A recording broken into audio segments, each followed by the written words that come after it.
இயேசு கிறிஸ்துவின் இனிதான நாமத்தில் இன்றைய ஆவிக்குரிய சிந்தனைக்கு உங்களை அன்புடன் வரவேற்கின்றோம்.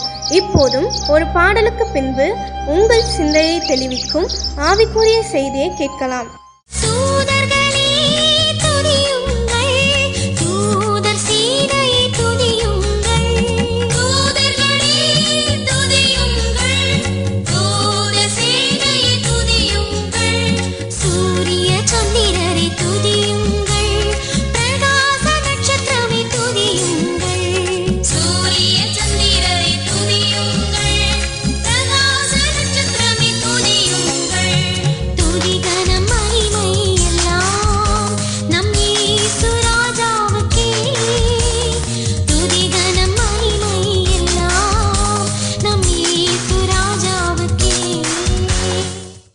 ஆண்டவர் இரட்சகருமாக இயேசுவின் இனிதான நாமத்தினால் உங்களை வாழ்த்துகிறேன். இந்த நாளிலும் கூட நம்முடைய ஆவிக்குரிய சிந்தனைக்காக 1 சாமுவேல் 2ஆம் அதிகாரம் 30ஆம் வசனத்தின் பின்பகுதியை நான் வாசிக்கிறேன். என்னை கனம் பண்ணுகிறவர்களை நான் கனம் பண்ணுவேன், என்னை அசட்டை பண்ணுகிறவர்கள் கனையினப்படுவார்கள் என்று கர்த்தர் சொல்லுகிறார். அவருடைய வார்த்தை பாருங்கள். ஆண்டவரை நாம் கனம் பண்ணும் பொழுது, அவரை ஹானர் பண்ணும் பொழுது நாம் கனப்படுத்தப்படுவோம். எல்லா இடத்திலும் உயர்ந்த இடங்களிலே ஏறி வர பண்ணுவார், சிறந்திருக்க பண்ணுவார். ஆனால் ஆண்டவரை அசட்டை பண்ணுவோம் என்று சொன்னால் போகிற இடங்களிலெல்லாம் நாமும் அசட்டை பண்ணப்படுவோம், மற்றவர்களை அற்பமா எண்ணப்படுவோம். இதுதான் வேதம் சொல்லுகிறது. அநேகருடைய வாழ்க்கையில பார்க்கும் பொழுது கனம் பண்ண முந்திக் கொள்வார்கள், அநேகர் கனம் பண்ண தவறுவார்கள். கர்த்தரை நாம் எப்படி கனம் பண்ணுகிறோம், அவருக்கு எப்படி பிரியாரிட்டி கொடுக்கிறோம், எல்லாவற்றிலும் பிரியாரிட்டி கொடுக்கிறோமா? இன்னைக்கு சண்டே எடுத்துக்கொண்டால் ஓய்வு நாளை பரிசுத்தமாய் ஆசரிக்கும்படியாக கர்த்தர் சொல்லுகிறார். இன்னைக்கு ஆண்டவருடைய நாள், ஆண்டவருக்குன்னு ஒரு நாளாவது வாரத்தில் ஒரு நாள் கொடுக்க வேண்டுமே. ஆனா நாம் கொடுக்கிறோமா? ஒரு காலத்திலே சண்டே வேர்ல்டு ஃபுல்லா ஹாலிடேயா இருந்துச்சு. கடலாம் திறக்காதுங்க, ஞாயிற்றுக்கிழமைன்னு சொல்லுவாங்க. எல்லாமே ரோடு ஃப்ரீயா இருக்கும், எல்லாம் மூடப்பட்டு இருக்கும், எல்லாம் வீட்டில் இருப்பாங்க. கம்பெனிஸ்லாம் லீவு, ஃபேக்டரிஸ் லீவு, எல்லாம் ஷட் டவுன்ல இருக்கும். குளோபல் வார்மிங் மாதிரி இந்த எர்த்தும் ஹீட் ஆயிருக்காது. அப்படி இருந்துச்சுன்னா இன்னைக்கு இல்ல, அப்படி இல்ல. 24 மணி நேரம் around the clock factory run ஆகுது, கடைகள் திறந்திருக்குது, எங்க பார்த்தாலும் கூட்டங்கள். அது ஞாயிற்றுக்கிழமையில தான் இன்னைக்கு எல்லாம் ஷாப்பிங், எல்லாம் மால் எல்லாம் திறந்து ஜனங்க மற்ற நாட்களை காட்டலாம் தான் பிஸியா இருக்காங்க. ரோடெல்லாம் டிராபிக்கா இருக்கிறத பார்க்க முடியுது, பட்டணங்களில் இதை பார்க்க முடியும். ஆனால் இன்னைக்கு ஆண்டவருக்கு கொடுக்கிறதும் குறைந்து போய் விட்டது. ஞாயிற்றுக்கிழமை தான் கெஸ்ட் வராங்க, ஞாயிற்றுக்கிழமை தான் நாங்க விருந்துக்கு போறோம், ஞாயிற்றுக்கிழமை தான் அவங்கள பார்க்க போகிறோம். ஆனால் கடைசியில வாழ்க்கையில் எல்லா பக்கத்திலும் வேதனை, எல்லா பக்கத்திலும் நிந்தை, அவமானம். ஏன் என்று கேள்வி கேட்டுக் கொண்டிருக்கிறோம். வேதம் என்ன சொல்லுகிறது? மத்தேயு 6:33 முதலாவது தேவனுடைய ராஜ்யத்தையும் அவருடைய நீதியும் தேட சொல்லுகிறார். அதை செய்வோம் என்று சொன்னால் இந்த உலகத்தின் எல்லா நன்மைகளையும் கர்த்தர் இலவசமாகவே கொடுப்பாராம். நாம் எப்படி? ஒரு ஆர்டிக்கிள் வாசித்தேன்.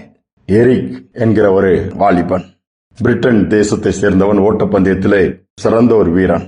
ஒலிம்பிக் விளையாட்டு போட்டியில செலக்ட் பண்ணியிருக்காங்க, போய் விளையாட போனோம். போயிட்டாராங்க. ஃபர்ஸ்ட் 100 மீட்டர் ஓட்டப்பந்தயம். அதற்கு இவரால் எளிதாக அதை வின் பண்ண முடியும், அந்த அளவு திறமைசாலி. ஆனால் அதற்கு ரெடி ஆகும் பொழுது அது ஒரு சண்டே வந்து விட்டது. நான் ஓட மாட்டேன்னு மறுத்து விட்டார். எவ்வளவு சொல்லி பார்த்தார்கள். சண்டே நான் ஆண்டவருக்கு கொடுக்கிற நாள், நான் அவருடைய பாதத்துல காத்திருப்பேன், அவருடைய காரியங்களுக்கு ஆலயத்திற்கு ஆராதிப்பேன், ஊழியத்தை செய்வேன், அப்படி சொல்லிவிட்டார். ஏனென்றால் இவர் தன்னுடைய இருதயத்தை ஆண்டவருக்கு கொடுத்திருந்த வாலிபன். எல்லாரும் சொல்லி பார்த்து விட்டுட்டாங்க. என்ன, நீ நல்ல ஒரு வாய்ப்பு, நல்ல ஒரு சான்ஸ், அடுத்த சண்டே தான் போகலாமே, அடுத்த சண்டே தான் ஆராதிக்கலாமே, இது ஒரு வாய்ப்பு. இந்த ஒலிம்பிக்ல நீ ஜெயிச்சேன்னா அடுத்த ஒலிம்பிக் இன்னும் வர வருஷங்கள் ஆகும், அதுக்குள்ள ஹெல்த் எப்படி இருக்கும், எப்படி ஃபிட்டாவே தெரியாது. எல்லாத்தையும் ரெஃப்யூஸ் பண்ணா. கவலைப்படல, கர்த்தருக்குன்னு நான் கொடுத்துட்டேன், அதை மாற்ற முடியாது. அடுத்த நாட்கள் போனோட 400 மீட்டர் வந்துருது, 400 மீட்டர் ஓட்டப்பந்தயம். அவன் செலக்ட் பண்ணி இங்க இருக்கிறான். அவன் அந்த ஓட்டப்பந்தய ஆரம்பம் அந்த மார்க் பண்ண அந்த கோட்டின் அருகே நிற்கும் பொழுது ஒரு மனிதர் ஓடி வந்து அவர் கையில ஒரு சின்ன பேப்பர், பீஸ் ஆஃப் பேப்பரை கொடுக்கிறாப்ல. அதை திறந்து பார்த்தா 1 சாமுவேல் 2ஆம் அதிகாரம் 30ஆம் வசனம் அதுல எழுதப்பட்டிருக்கிறது என்ன? என்னை கனம் பண்ணுகிறவரை நான் கனம் பண்ணுவேன். கர்த்தருடைய வார்த்தை அதுல இருக்கிறத படிச்சு பார்க்கறான். ரொம்ப சந்தோஷம். ஓட்டப்பந்தயத்திற்கான அந்த ஆரம்பத்திற்குரிய கன், அந்த ஷூட் பண்ற சவுண்ட் கேட்டது. புறப்பட்டு வேகமாய் ஓடினான். ஓட்டப்பந்தயத்தை முடித்து கோல்டு மெடல் வாங்கினோம், வேர்ல்டு ரெக்கார்ட் பண்ணாப்ல.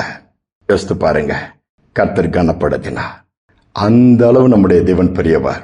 கர்த்தருக்கு எதுவுமே கொடுக்காமல், எதிலுமே கர்த்தருக்கு முன்பாக வைக்காமல் எப்படி எதிர்பார்க்க முடியும்?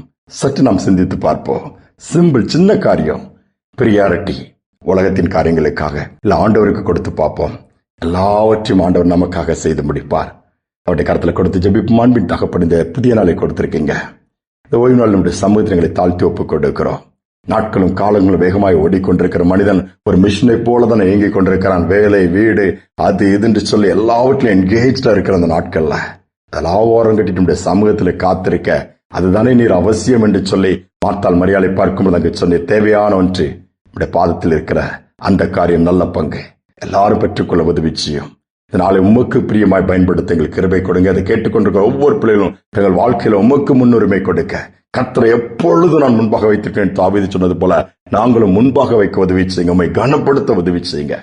அந்த கிருபை கொடுத்து இதை கேட்கிற ஒவ்வொருவரையும் நீர் கனப்படுத்த போவதற்காக ஸ்தோத்திரம் தாழ்த்தி ஒப்புக் கொடுக்கிறேன். துதி கனமை ஏற்றுக்கொள்ளும் இயேசுவின் நாமத்தில் பிதாவே, ஆமேன், ஆமேன். கர்த்தரை கனப்படுத்துவோம், அவர் நம்மை கனம் பண்ணுவார். சிந்தனையோடு இந்த நாளை தொடருவோம். மீண்டும் நாளை தினம் சந்திப்போம். பலவான்களின் புத்திரரே, பரிசுத்த அலங்காரமாய் கனம் வல்லமை மகிமை கர்த்தருக்கு செலுத்திடுங்கள். பிதா குமாரன் பரிசுத்தாவியின் புது ஆசீர்வாதம் பெறுக. பிதா குமாரன் பரிசுத்தாவியின் புது ஆசீர்வாதம் பெறுக. கர்த்தரின் சத்தம் வல்லமை உள்ளது, கர்த்தரின் சத்தம் மகத்துவம் உள்ளது. திரண்ட தண்ணீர் மேல் ஜல பிரவாகமே கர்ப்பரன் முழங்குகின்றார். அல்லேலூயா. கர்த்தரின் சத்தம் வல்லமை உள்ளது.